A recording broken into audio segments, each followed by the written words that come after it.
that with Dez's new representation to, find a number that works for both parties in some way, shape, or form. With Justin Houston's situation, what I'm hearing is Justin Houston, he sees his sack numbers and says, I'm looking over at Houston, at J.J. Watt. I kind of want some of that in my life. Now, and Ndamukong Suh, a guy who, no one can deny how much of an effect he has on the games that he plays in. But if you're looking at, if you want to make kind of an apples to apples comparison, which really isn't one because of the difference in positions that they play, Ndamukong Suh had eight sacks last year. Justin Houston damn near broke Michael Strahan's record. Now, he's going to have another issue, the same one that Jimmy Graham, Justin Houston, he's going to have another issue next year. Or not next year. He's going to have another issue in his offseason wherein he's going to possibly be filing a grievance to have his position determined. There's a difference dollar-wise in the amount a franchised outside linebacker would receive and a franchised defensive end would receive. And we saw it happen last year with Jimmy Graham telling people, I'm a wide receiver, although you called your own self a tight end for many, many years via your Twitter account. Not saying that, Twitter should be something that, should be the end-all, be-all, but the fact of the matter is you've been listed without any problem, without raising any problems as a tight end your entire career until, it was time to be paid. Not very forward thinking on your part in that matter. But as far as this whole NFLPA thing goes, I'm going to be very, very interested to see how it plays out. Because I don't even know what to call. Some people call him DeMaurice.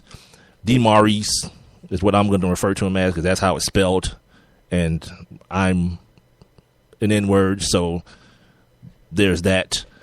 So DeMaurice is talking like cash. He's like, dude, y'all know who y'all messing with. He said, I've tried plenty of cases. I've stood in front of plenty of juries, and none tougher than, the 100-player jury. He's calling them a jury, but they're not really a jury. The people who are the players or the former players that elect the director, the NFLPA executive director position.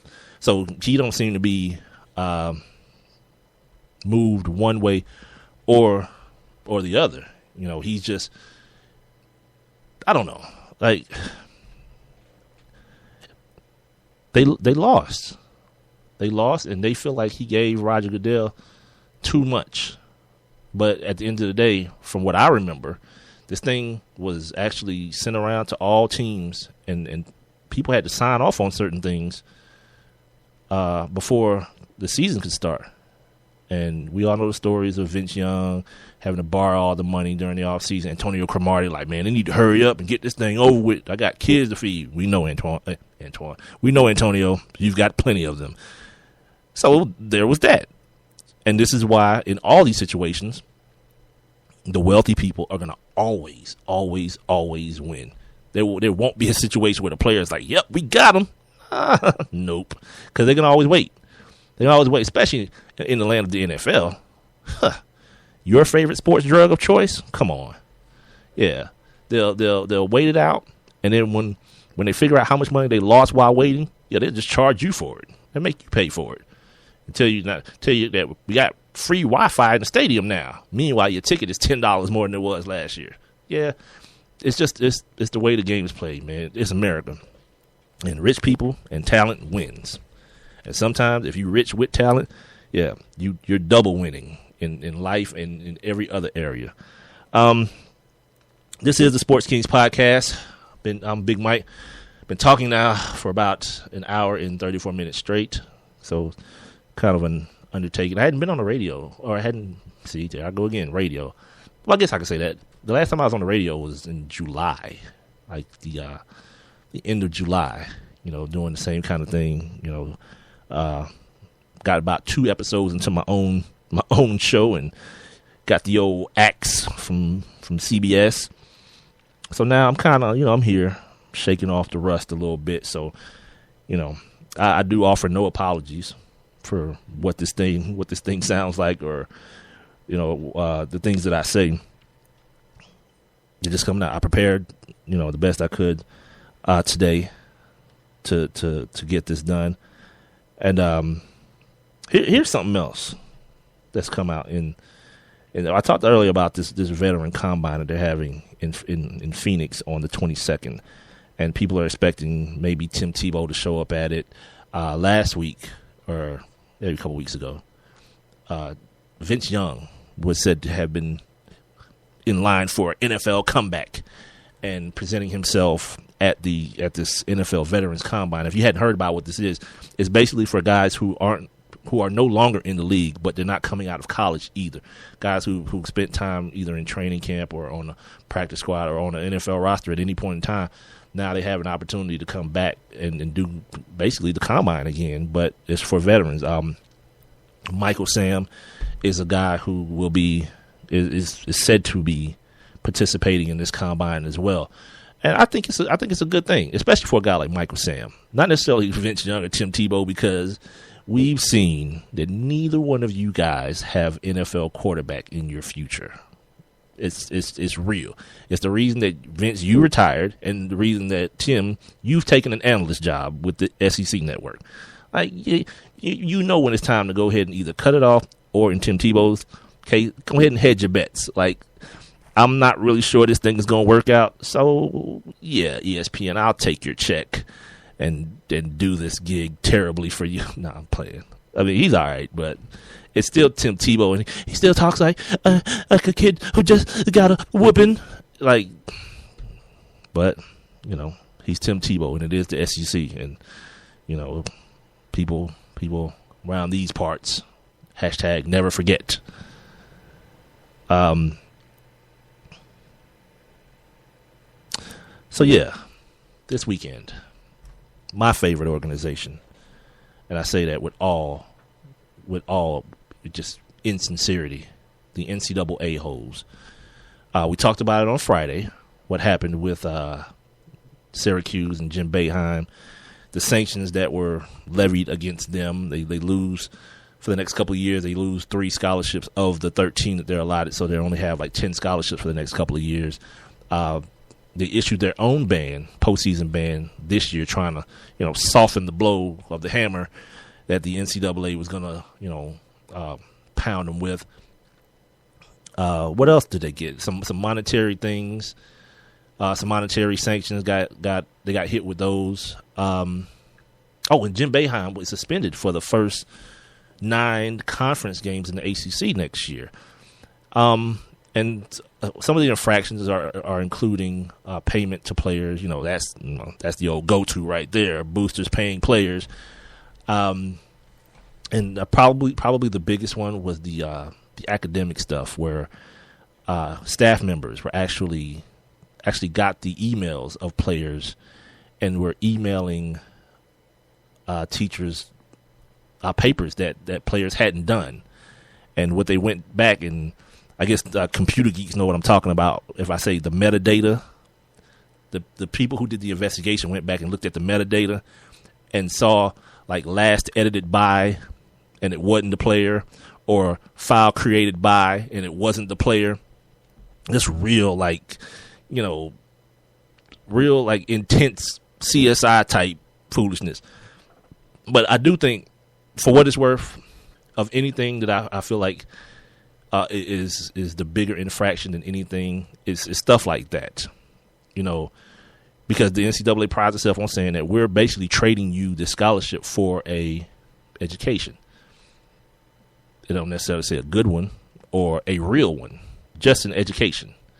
And when the education is that way, when the adults in the situation feel like they're doing the kid a service by doing something like that, just like that stuff down there in North Carolina with those fake classes, the African-American studies classes that everyone's taking, and kids taking Swahili and have never stepped foot in a Swahili class ever a day in their lives. Like that part to me is the part that yes, people should pay for that. So that happened on Friday. The sanctions and all that kind of stuff happened on Friday. On Saturday, Jim Boeheim and his team, they lost to NC State for the final game of the season. Like I said before, they put themselves on a postseason ban to which they wouldn't be participating in any NCAA or conference tournaments or the NCAA tournament for this year. But what happened afterwards was the crazy part to me. Was the part that it's like, yeah, your credibility is already bad enough at this point from a lot of, like, people want to treat this thing like it's some sort of, and they want to treat every NCAA infraction as though someone has broken a crime. No crime has been committed. But in the Twitter world and the social media world that we live in now, people feel the need to label things and give it a certain feel in order to convey a certain message. This is not that. What this basically comes down to is this is a product of the machine that is NCAA athletics and big time NCAA sports, and what the actual goal is. The goal is not, and I repeat, is not to educate anyone's child. The goal of all these guys, Jim Boeheim, Coach K, Coach Calipari, Rick Pitino, all these dudes, they did win basketball games. And as we go into NCAA money making season, as I call it, some of y'all like to call it March Madness. Ain't nothing mad about it. These dudes are happy as hell because this is when they make all the money. You understand me? These tournaments, these conference tournaments, which, by the way, in our neck of the woods down here in the Southeast, the SEC tournament going on in Nashville and the ACC tournament going on in Greenville, North Carolina, starting today, I think, or this week sometime. But yeah, no one's mad about anything that's happening in March as it pertains to the NCAA tournament or NCAA. This is money making time because many people don't understand that the BCS and the NCAA are two separate entities. So the money that's made from the BCS stuff and football doesn't go to the NCAA, but this basketball stuff, this is where it all happens at. So you damn right. If you're Jim Boeheim, it's imperative that you keep Fab Melo eligible. Now, the way you go about doing it, that there's a lot left to the imagination on that end of things. Like, a dude is ineligible one day, 2 days later he's eligible, or I don't know if it was actually 2 days, but like very, very quickly he turns around and he's eligible again. Yeah, that's what's known as a red flag. Like, someone, like even an organization as inept and as stupid as the NCAA is going to say, hold on, something just happened. Let me take a closer look. That plus the fact that this stuff has been going on. Like, it's not just a Fab Melo issue, because we're talking about a couple years ago. This stuff has been going on for over a decade at Syracuse.